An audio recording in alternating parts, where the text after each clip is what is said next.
नमस्ते बच्चों। तो ये हमारी न्यूमेरिकल की सीरीज का अगला टॉपिक है जो कि हमारा मैग्नेटिक फील्ड से रिलेट करता है। अब तक हमने जो न्यूमेरिकल्स की वीडियोस डाली थी वो विद्युत क्षेत्र और विद्युत धारा पर आधारित थी।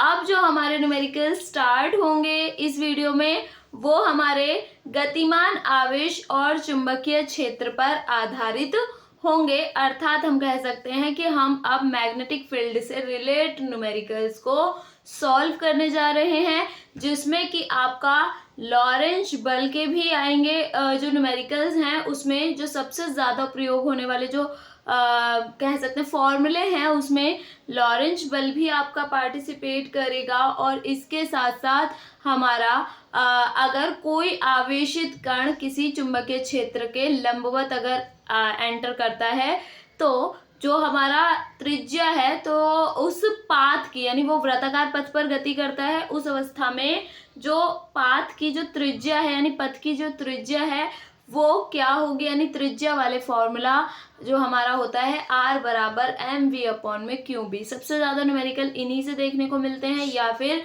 तारों पे जो बल आरोपित होता है उसके आधार पर देखने को मिलते हैं। तो चलिए स्टार्ट करते हैं। हमारा जो आज का पहला न्यूमेरिकल है वो है 5 सेंटीमीटर लंबे तार को 2 × 10⁻⁴ टेस्ला के चुंबकीय क्षेत्र में रखा जाता है। मैंने मान लिया कि यहाँ पर एक तार है जिसकी लंबाई जो है वो 5 सेंटीमीटर है और इस तार को 2 × 10⁻⁴ टेस्ला के चुंबकीय क्षेत्र में रखा जाता है। ये रहा हमारा चुंबकीय क्षेत्र बी। ठीक है, तो हमें दिया है बेसिकली जो प्रश्न ने दिया हुआ है उसके आधार पर चलते हैं। तो हमें एक तो तार की लंबाई L दे रखी है जिसको हम कह सकते हैं यहाँ पर 5 सेंटीमीटर है, तो मुझे मीटर में कन्वर्ट करनी ही पड़ेगी। ठीक है, और मैं मीटर में कन्वर्ट करूंगी तो 10⁻⁻² मीटर हो जाएगा। ठीक है, इसके बाद हमें चुंबकीय क्षेत्र दे रखा है जो कि SI यूनिट में ही है यानी 2 × 10⁻⁴ टेस्ला चुंबकीय क्षेत्र में रखा जाता है और इसमें 3 मिली एम्पियर की धारा तार में प्रवाहित करने पर, तो इस तार में हमने धारा I प्रवाहित की और उस I का जो मान है वो है 3 मिली एम्पियर। तो यहाँ पर मिली एम्पियर से एम्पियर में चले जाते हैं तो 3 × 10⁻³ एम्पियर हो जाएगा। ठीक है, तो यहाँ पर इस तरीके से हमने सारी कंडीशनों को रख लिया है और आगे हमसे कहा जा रहा है कि यदि इस अवस्था में इस तार में 3 मिली एम्पियर की यदि धारा प्रवाहित की जाती है तो इस पर कितना बल आरोपित होगा। तो यहाँ पर F का मान हमें बताना है। मैंने इस वाले कॉन्सेप्ट को जब एक्सप्लेन किया था तो मैंने आपको एक चीज बताई थी कि यहाँ पर जो बल के 2 कॉन्सेप्ट होते हैं उनमें से एक होता है F बराबर qvb sin थीटा जो कि आवेशित कण पर कार्य करता है, यानी किसी आवेशित कण पर लगने वाला बल होता है ये, और लॉरेंज बल भी कहा जाता है इसे। और एक हमारा होता है F बराबर IBL sin थीटा, ये हमारा धारावाही चालक तार अर्थात तार के लिए, वो कण के लिए हो गया, ये तार के लिए यानी किसी तार पर आरोपित किसी धारावाही चालक तार पर, अर्थात एक ऐसा तार जिसमें धारा प्रवाहित हो रही होगी उस पर लगने वाला बल हमारा ये होता है। तो यहाँ पर तो हमने तार लिया है और तार में धारा भी प्रवाहित कर रहे हैं, तो फॉर्मूला हमारा यूज होगा बल के लिए F बराबर IBL sin थीटा।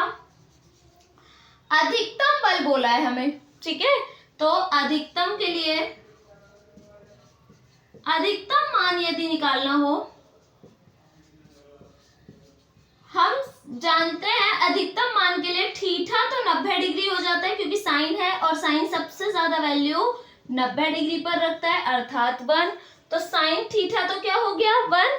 ठीक है, तो यहाँ पर F मैक्सिमम क्या आ जाएगा हमारे पास IBL। यदि हम यहाँ पर देखें तो हमारे पास I की वैल्यू भी है, B की वैल्यू भी है और L की वैल्यू भी है। तो यहाँ पर सिंपल हमें इनकी वैल्यू रखनी है, अर्थात मान पुट करना है। कौन सा? SI यूनिट वाला। तो I का मान 3 गुणा 10 की घात -3 एम्पियर हो गया। B का मान हमारा 2 गुणा 10 की घात -4 टेस्ला, और L का मान 5 गुणा 10 की घात -2 मीटर हो गया। तो अगर हम इसको कैलकुलेट करते हैं तो सबसे पहले 3 को एज इट इज रहने देते हैं, 5 दूनी 10 हो गया, ठीक है। अर्थात यहाँ पर एक तो 10 हो गया ये, और इसको देखते हैं 10 की घात क्या है? -3, -4 गुणा में घातें जोड़ रही हूं मैं, एक साथ ही काम कर रही हूँ घात पर, -2, ये प्लस का 1 है।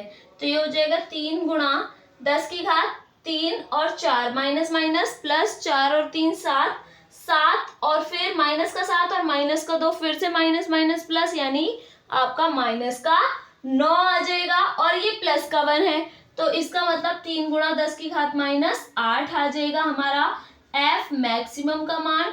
और F क्योंकि एक बल है तो इसका यूनिट जो होगी वो होगी न्यूटन। तो इसका जो आंसर आएगा वो 3 गुणा 10 की घात -8 न्यूटन होगा। इसके बाद हमारा अगला प्रश्न है, एक इलेक्ट्रॉन को कुछ विभवांतर देकर लगातार त्वरित किया जाता है। तो एक इलेक्ट्रॉन है जिसको हम कंटिन्यूअसली इतना विभवांतर दे रहे हैं कि वो लगातार क्या रहे? त्वरण, यानी उसको मिलता रहे और वो त्वरित रहे, ठीक है। और फिर 0.09 वेबर प्रति मीटर स्क्वायर के एक समान चुंबकीय क्षेत्र के लंबवत उसे प्रवेश कराया जाता है, ठीक है। तो एक इलेक्ट्रॉन है, तो यहाँ पर हम अगर बात करें इलेक्ट्रॉन की, तो दिया है हमें सबसे पहले एक तो एक समान चुंबकीय क्षेत्र जिसके चारों तरफ उसे लंबवत जो है वो भेजा गया, तो 0.09 वेबर प्रति मीटर स्क्वायर या टेस्ला भी लिख सकते हैं, दोनों ही मात्रक है, ठीक है। वेबर पर मीटर स्क्वायर के एक समान चुंबकीय क्षेत्र के लंबवत प्रवेश किया जाता है। जैसे ही आप चुंबकीय क्षेत्र के लंबवत किसी भी इलेक्ट्रॉन को हम प्रवेश करवाते हैं तो इलेक्ट्रॉन का जो पथ है वो वृत्ताकार होता है, कुछ इस तरीके से। जैसे मान लीजिए कि इस समय चुंबकीय क्षेत्र की दिशा बोर्ड के यानी कागज तल के लंबवत ऊपर की तरफ है, मैं इलेक्ट्रॉन को लंबवत ऐसे ही तो प्रवेश करवाऊंगी, तो ये चुंबकीय क्षेत्र के साथ हर पॉइंट पर लंबवत कब रह पाएगा? जब ये इस तरीके से गति करे, अर्थात इसकी जो गति होगी वो क्या बना रहा होगा? एक वृत्ताकार पाथ क्रिएट करेगा। तो यहाँ पर हम कह सकते हैं, इसके आगे हमें कहा गया है कि इसका जो वेग है, क्योंकि इसे त्वरित किया जा रहा है यानी विभवांतर देके, तो चुंबकीय क्षेत्र में प्रवेश करते समय जो इसका वेग होगा, तो वेग क्या हो जाएगा? 10 की घात 8 मीटर प्रति सेकंड इसका वेग है। इलेक्ट्रॉन के वृत्ताकार पथ की त्रिज्या हमें ज्ञात करनी है, यानी r का मान हमें देना है। क्योंकि एक इलेक्ट्रॉन है तो हमें कुछ चीजें वैसे ही पता है। मैंने आपको बताया था कि जो त्रिज्या है, त्रिज्या का फॉर्मूला हमारा mv/qb होता है। तो यहाँ पर यदि हम देखें तो मुझे b और v का मान तो दे ही रखा है क्या नहीं मेरे पास? एक तो द्रव्यमान और एक आवेश, लेकिन मुझे कंडीशन बार बार बोल रही है कि भाई एक इलेक्ट्रॉन है, तो मुझे इलेक्ट्रॉन का द्रव्यमान भी पता है और आवेश भी।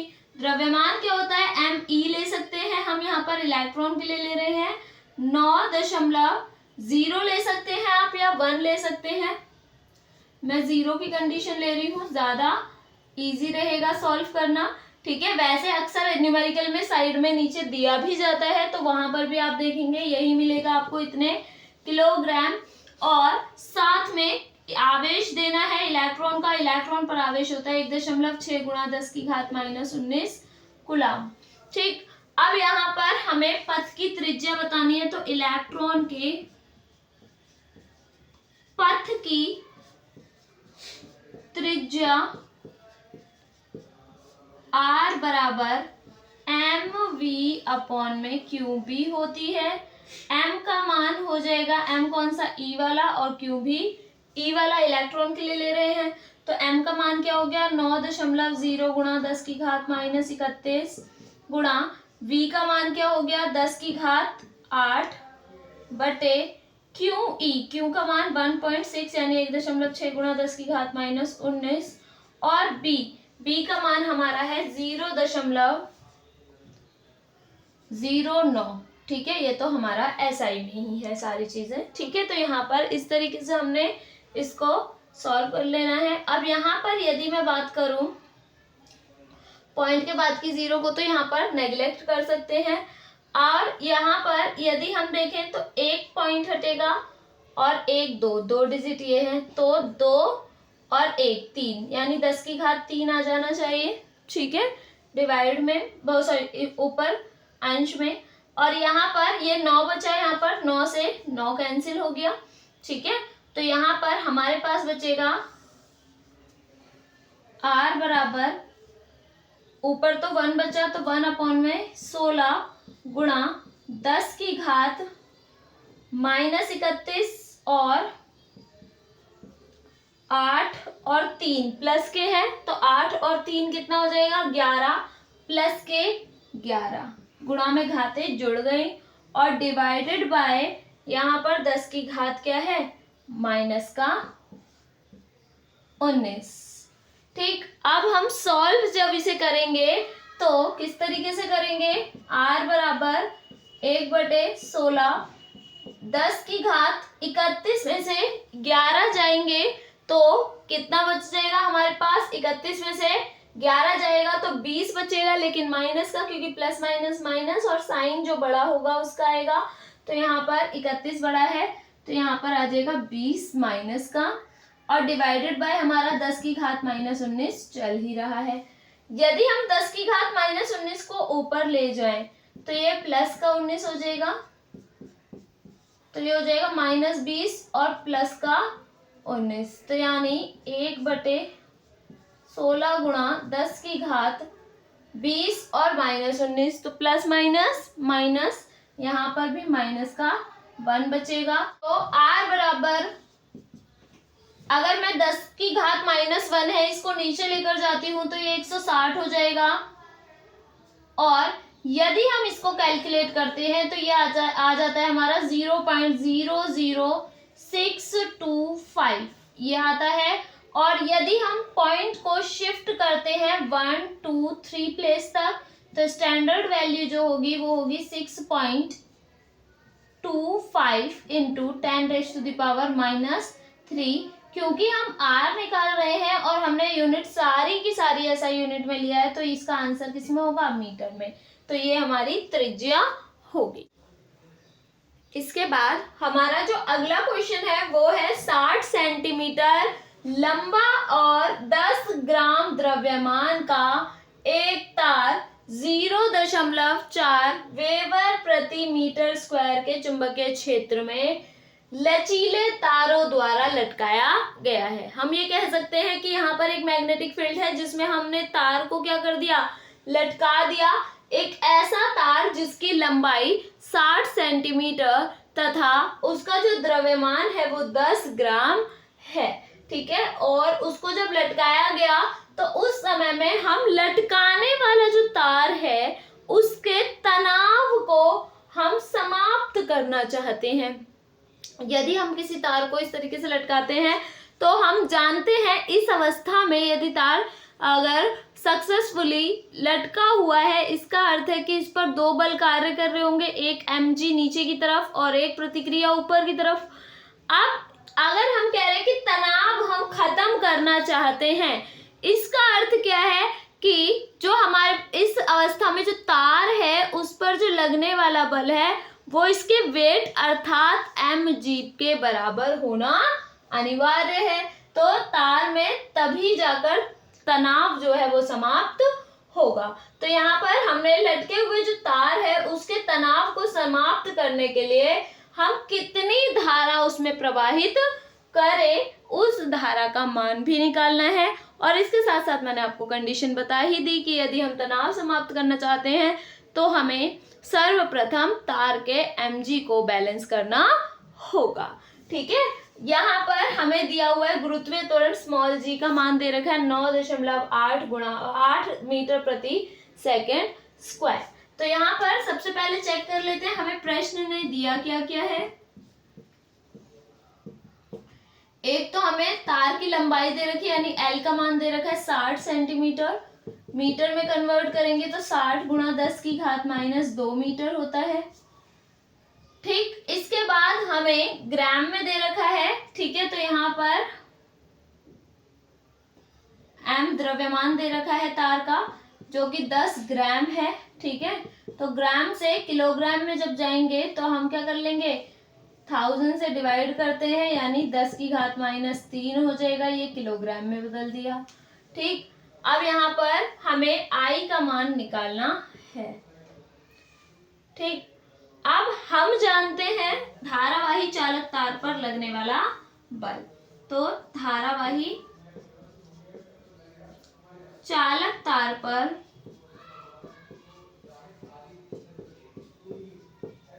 लगने वाला बल,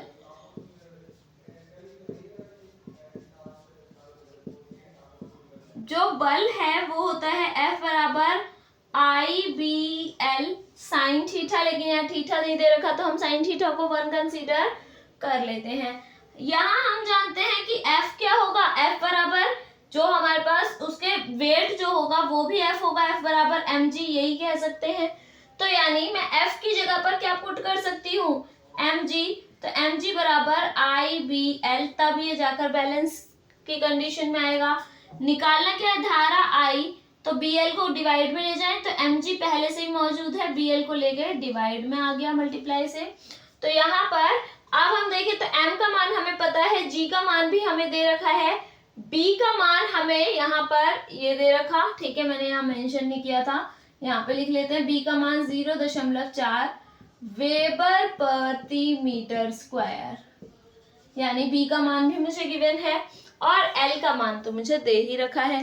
सारी वैल्यूज को अगर मैं रख लेती हूँ इसमें तो किस तरीके से हमारा सॉल्यूशन होगा, m का मान जो कि क्या है 10 गुणा 10 की घात -3, g का मान 9.8 और डिवाइडेड बाय यहाँ पर b का मान हमारा 0.4 और L का मान हमारा 60 गुणा 10 की घात -2। ये है हमारी जो वैल्यू आई है। यदि मैं यहाँ पर पॉइंट से पॉइंट हटा देती हूँ इस तरीके से, तो ये टर्म मेरी क्या बन जाएगी, I बराबर 10 गुणा 10 की घात -3 और ये बन जाएगा 9.8, पॉइंट हटा दिया क्योंकि पॉइंट के बाद एक डिजिट थी ऊपर भी और नीचे भी, तो ये बचा 98 एंड डिवाइडेड बाय यहाँ पर बचा 4 गुणा 60 और गुणा 10 की घात -2।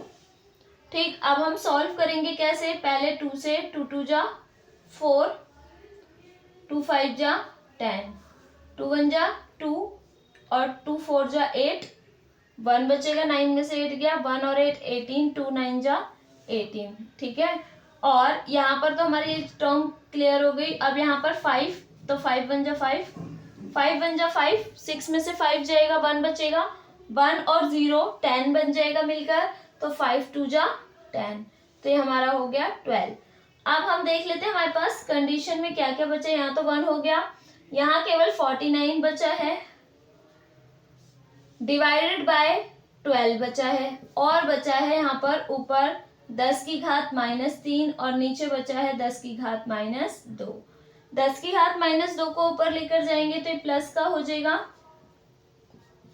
49/12 और ये हो जाएगा 10 की घात ऊपर लेकर गए तो माइनस का 1 हो जाएगा। ठीक, अगर हम इसे सॉल्व करते हैं तो I बराबर, तो 12 और 49 यानी 12 12 और 49 को जब हम सॉल्व करेंगे तो 12 4 जा 48, 1 बचेगा, पॉइंट लगा लेंगे, 0 बढ़ेगा, अभी ना जाने की 0 रहेगा, फिर एक 0 और बढ़ा लेंगे। ठीक है, 12 8 जा 96, ठीक, 4 बचेगा। अब हम यहीं पर ही इसको रोक देते हैं, तो ये आ जाएगा मेरे पास 4.08 इंटू 10⁻⁻1। अगर मैं देखूं तो 0.8 है, ठीक है, तो यानी यहाँ पर पॉइंट के बाद 8 है, तो यहाँ पर 5 से बड़ा है, तो ये हो जाएगा 4.1 हो जाएगा 10⁻⁻1। यदि मैं 10⁻⁻1 को डिवाइड में ले जाती हूँ तो i का मान क्या हो जाएगा 4.1 डिवाइडेड बाय 10, और जब हम i का मान निकालेंगे तो पॉइंट एक प्लेस शिफ्ट हो जाएगा, ठीक है, किस साइड, लेफ्ट हैंड साइड में, तो यहाँ हो जाएगा 0.41, और धारा है, करंट है, तो ये क्या हो जाएगा एम्पियर में, तो आंसर आ जाएगा i का मान 0.41 एम्पियर। इसके बाद हमारा जो अगला क्वेश्चन है मैग्नेटिक फील्ड से, वो है हमारा, ये भी बहुत अच्छा क्वेश्चन है। तो क्वेश्चन है एक समान चुंबकीय क्षेत्र में, तो हमारे पास जो चुंबकीय क्षेत्र है वो एक समान है, और इस एक समान चुंबकीय क्षेत्र के लंबवत हम प्रवेश करवाते हैं अल्फा कण को या प्रोटॉन को, ठीक है, तो यहाँ पर एक बार अल्फा कण को करवाएंगे और एक बार प्रोटॉन को जब चुंबकीय क्षेत्र के लंबवत प्रवेश करवाते हैं, तो कॉन्सेप्ट मैंने बताया था कि जब भी कोई आवेशित कण चुंबकीय क्षेत्र के लंबवत प्रवेश करता है तो उसका पथ कैसा होगा, वृत्ताकार होता है, ठीक है। तो यहाँ पर हमें आगे कंडीशन दे रखी कि अल्फा कण और प्रोटॉन के जो वेग का अनुपात है, तो हम यहाँ पर लिख सकते हैं कि हमें दिया केवल यही है, वेग का अनुपात किस किस के, अल्फा कण और हमारा प्रोटॉन। तो पहले अल्फा कण दे रखा है, मतलब अल्फा कण का v1 यानी v अल्फा, और रेशियो v प्रोटॉन यानी v p लिख सकते हैं, और ये हमें दे रखा है 1:3 है। क्षेत्र में प्रवेश करने के बाद, यानी जब अल्फा कण और प्रोटॉन चुंबकीय क्षेत्र में प्रवेश कर लेते हैं, एंट्री कर लेते हैं, तो वो अलग अलग वृत्ताकार पथ पर गति करते हैं। दोनों कण अलग अलग आवेशित है, तो वेरी ऑब्वियस है कि दोनों का पथ तो वृत्ताकार होगा, परंतु पथ जो है वो अलग अलग होगा, अर्थात उनकी जो ऑर्बिट्स हैं वो एक तरह से अलग अलग होगी। तो वृत्ताकार पथ की त्रिज्याओं का अनुपात ज्ञात कीजिए, तो हमें निकालना है r1 अनुपात r2, ये हमें फाइंड आउट करना है। यदि हम बात करें तो त्रिज्या का फॉर्मूला हमने पढ़ा था r बराबर mv/qb, ठीक। अगर मैं इसके आधार पर देखूं तो b तो दोनों के लिए सेम ही रहेगा, चुंबकीय क्षेत्र तो एक समान है। बात आती है m की और q की, क्योंकि v अल्फा और vp हमें दे रखा है, यानी वेग हमें दे रखा है। तो हम यहाँ पर एक चीज समझ लीजिएगा कि जो अल्फा कण का द्रव्यमान है,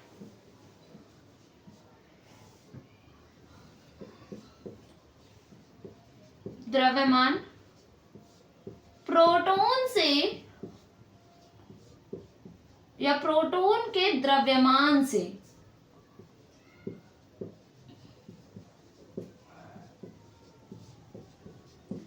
चार गुना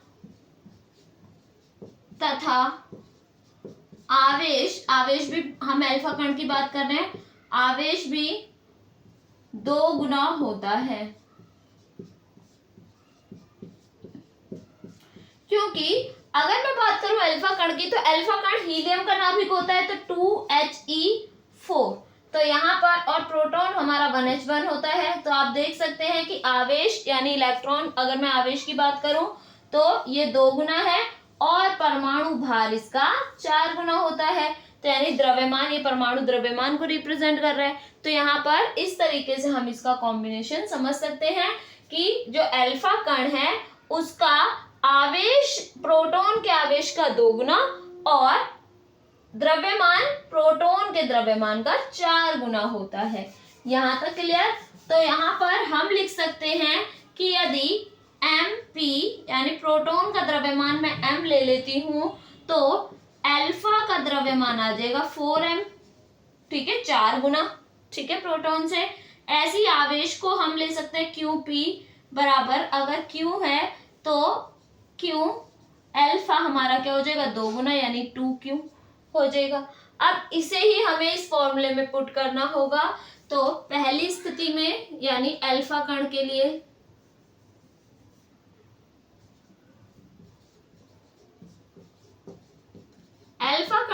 जो R1 R अल्फा आएगा वो हमारा क्या हो जाएगा, M alpha, V alpha, Q alpha और B एज इट इज रहेगा।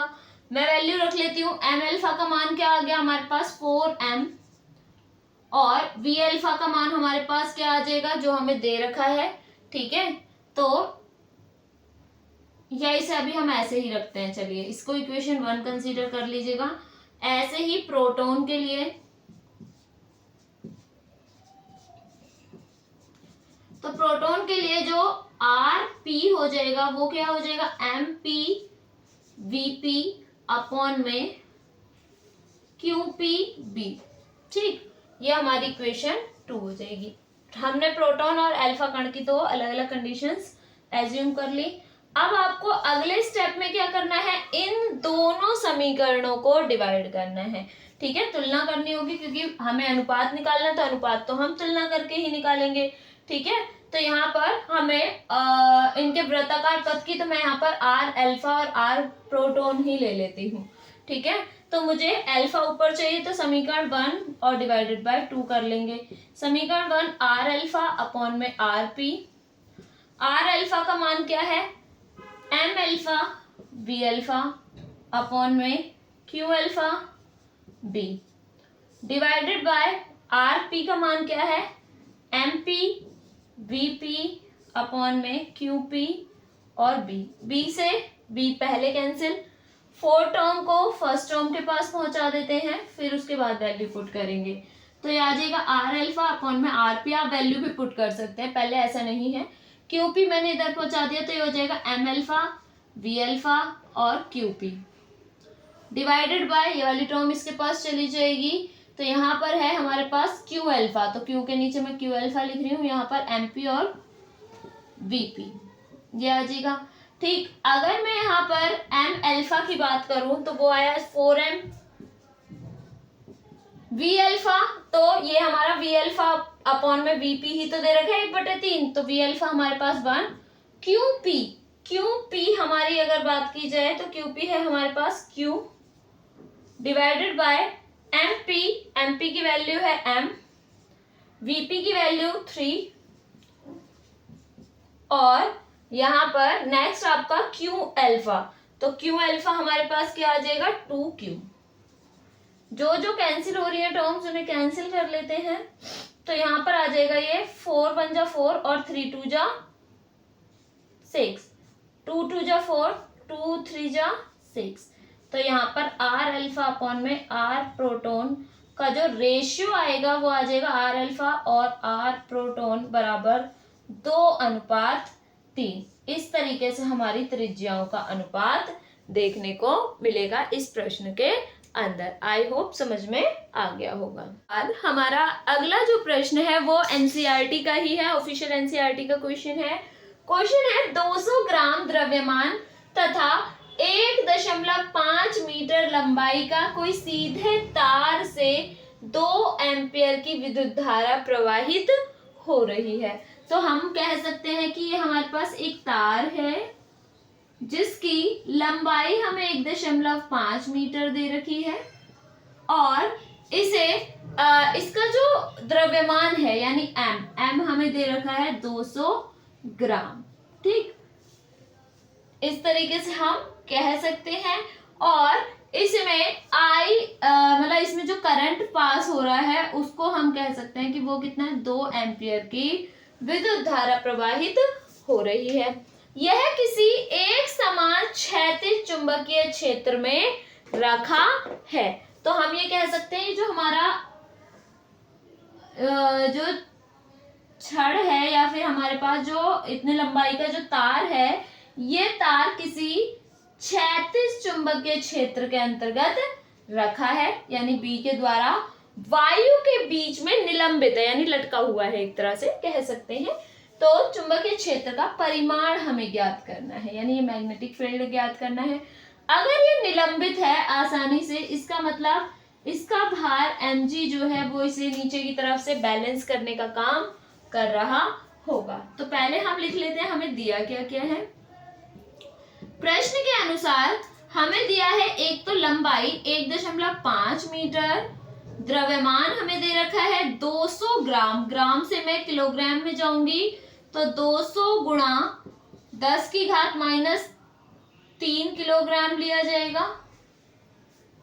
ठीक, अगर मैं यहाँ पर इसको सॉल्व करना चाहूं तो ये 2 गुणा 10⁻² ही तो है, इंटू 10⁻³ 2 और -3 यानी ये हो जाएगा 0.2 किलोग्राम। कैसे, मैं यहाँ पे आपको समझा देती हूँ। तो ये हो जाएगा 2 गुणा में घातें जुड़ जाती हैं तो 10⁻² पहले से ही है, प्लस माइनस का 3 जोड़ दिया मैंने घातों को, तो हो जाएगा 2 गुणा 10⁻, प्लस माइनस तो यानी 2 और ये -3, 3 में से 2 गया, 1 बचेगा, माइनस का 1 तो 10⁻⁻1, 10⁻+1 क्या हो जाएगी जब मैं इसे डिवाइड में ले जाऊंगी तो ये 2/10 बन गया, अर्थात ये अब हमारा 0.2 आ गया। तो इस तरीके से ये हमारा 0.2 किलोग्राम आएगा। ठीक है, आफ्टर दैट अगर हम देखें तो ये तो हमें इतनी चीजें गिवन ही हैं और हमें चुंबकीय क्षेत्र ज्ञात करना है। आई हमें बेसिकली इसने दे रखा है 2 एम्पियर का।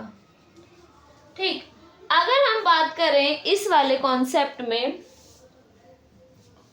तो हमारी जो टर्म आएगी, ये मैं रब कर देती हूँ, मैंने सिर्फ समझाने के लिए आपको ये लिखा हुआ था। हम पहले निकालेंगे F बराबर, हम जानते हैं क्योंकि ये तार है और तार में धारा प्रवाहित हो रही, मतलब धारावाही चालक तार है, तो धारावाही चालक तार के सिरों पर उत्पन्न जो चुंबकीय बल होगा, F बराबर क्या होता है धारावाही चालक के लिए, IBL sin थीटा। थीटा के विषय में यहाँ कुछ भी नहीं दे रखा, अर्थात मैं थीटा को क्या मान लूंगी, 90 डिग्री। ठीक है, तो थीटा हमारा यहाँ पर क्या हो गया, 90 डिग्री, तो F क्या हो जाएगा, IBL। यहाँ हम F को भी क्या लिख सकते हैं, बल भी क्या हो सकता है, F बराबर MA होता है, लेकिन क्योंकि ये निलंबित है, ठीक है, इसका मतलब यहाँ पर ग्रेविटेशन काम कर रहा है, अर्थात हमारा गुरुत्वीय त्वरण काम कर रहा है त्वरण की अपेक्षा। तो F बराबर क्या हो जाएगा, mg। अगर मैं ये समीकरण 1 में रख दूं तो समीकरण 1 से, यानी समीकरण 1 में हम वैल्यू रख रहे हैं इसकी, तो ये क्या बन जाएगा मेरे पास, F की जगह mg = IBL। यहाँ से B आपको निकालना है, चुंबकीय क्षेत्र निकालना था हमें, ठीक है, चुंबकीय क्षेत्र का परिमाण, तो यानी B निकालना है, तो I और L डिवाइड में चले जाएंगे, यानी mg/IL। अब हम वैल्यू पुट कर लेते हैं। M का मान हमारे पास क्या है, 0.2, G का मान हम सभी जानते हैं 9.8 होता है, यानी 9.8, डिवाइडेड बाय I का मान 2 एम्पियर है और L है हमारा 1.5। ठीक, तो यहाँ पर अगर हम बात करें तो कैसे सॉल्व करेंगे, इसको पॉइंट हटाएंगे, 10 बढ़ गया, 2 से 2 कैंसिल हो गया। ठीक है, ये हम चाहें तो इस पार्ट से भी हटा सकते हैं, यानी आ जाएगा 98 डिवाइडेड बाय 150। ये आ गया क्या, B का मान। ठीक है, क्या आ गया, 98 डिवाइडेड बाय 150। अब हम चाहें तो आप इसे 2 से डिवाइड कर सकते हैं, ठीक है, क्योंकि ये 2 से दोनों ही जा सकते हैं।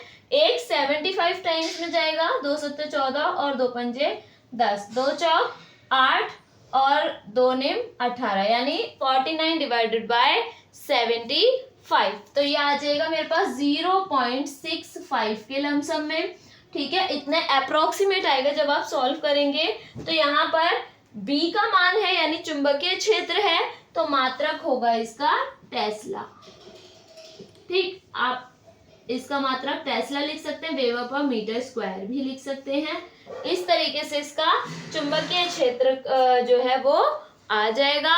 आई होप आपको जो न्यूमेरिकल्स हैं वो समझ में आए होंगे, जो कि बेस्ड है हमारे धारावाही चालक तार के ऊपर या लॉरेंज बल पर आधारित, या फिर किसी आवेशित कण को चुंबकीय क्षेत्र में प्रवेश करवाने पर उसके माध्यम से मतलब उसके पथ की त्रिज्या के आधार पर। तो इसी तरीके से आप सभी अपनी तैयारी करते रहिएगा न्यूमेरिकल्स की। इसके आगे और न्यूमेरिकल्स जो हैं इसी पार्ट के, अभी मैग्नेटिक फील्ड के अभी न्यूमेरिकल्स बहुत सारे हैं अभी इसके अलावा भी, तो आपको वो भी हम स्टेप बाय स्टेप करवाएंगे। तो अभी फिलहाल आप इनकी प्रैक्टिस कीजिए, फिर मिलते हैं नेक्स्ट वीडियो में जिसमें आपको और भी अच्छे अच्छे न्यूमेरिकल्स के साथ हम सॉल्व करवाएंगे यहाँ पर। Thank you so much for watching.